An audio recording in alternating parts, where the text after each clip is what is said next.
इस महामारी के बीच एक नई वायरल बीमारी मंकी पॉक्स ने चिंता बढ़ा दी है, जो इस वक्त दुनिया के कई हिस्सों में फैल चुकी है। मंकी पॉक्स के अभी तक दुनिया भर में 100 से ज्यादा मामले दर्ज किए जा चुके हैं। WHO ने भी इस बीमारी को हल्के में न लेने की चेतावनी दी है। WHO ने कहा है कि ये स्थिति लगातार बढ़ती दिख रही है और ऐसा लग रहा है कि मंकी पॉक्स के मामले बढ़ेंगे।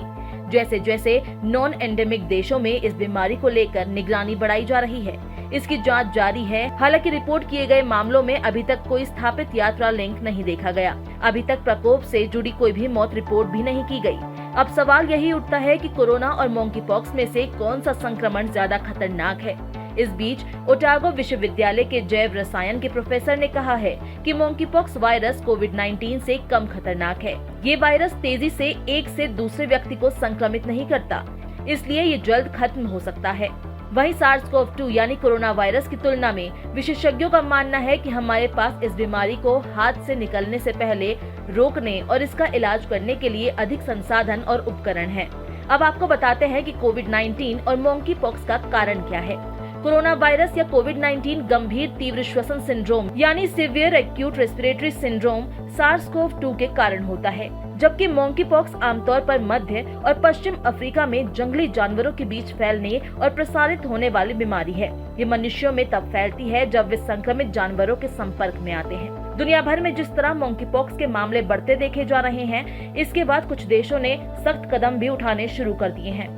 हाल ही में ब्रिटेन के स्वास्थ्य अधिकारियों ने देश में पश्चिम अफ्रीकी वेरिएंट के मामले में स्पाइक के बारे में चिंता जताई।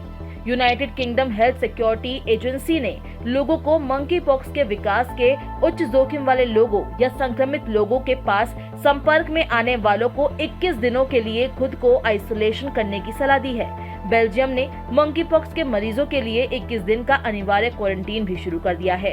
अब आपको बता दें कि कोविड-19 और मंकी पॉक्स के लक्षण क्या क्या हैं। सबसे आम कोविड-19 लक्षणों में बुखार, गले में खराश, खांसी, थकान, नाक बहना, जोड़ों में दर्द, सिर दर्द, सांस लेने में तकलीफ, सीने में दर्द, गंध और स्वाद की कमी संबंधी समस्याएं शामिल है। वहीं दूसरी ओर मंकी पॉक्स के लक्षण स्मॉल पॉक्स की तरह हैं।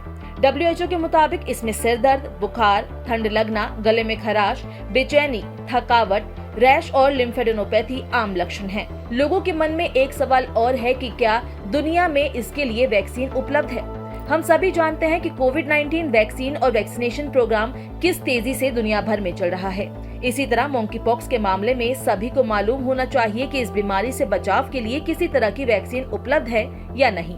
CDC के मुताबिक मंकी पॉक्स का कोई इलाज नहीं है, क्योंकि मंकी पॉक्स स्मॉल पॉक्स से संबंधित है। तो ऐसे में स्मॉल पॉक्स वैक्सीन, एंटीवायरल और वैक्सीना इम्यून ग्लोबिन लोगों को मंकी पॉक्स से संक्रमित होने से बचा सकती है। WHO का कहना है कि जिन लोगों की उम्र 40 से 50 के बीच है, उनमें स्मॉल पॉक्स यानी चेचक की वैक्सीन लगी होने की संभावना नहीं है, क्योंकि इसके लिए वैक्सीन लगना साल 1980 में खत्म हो गया था।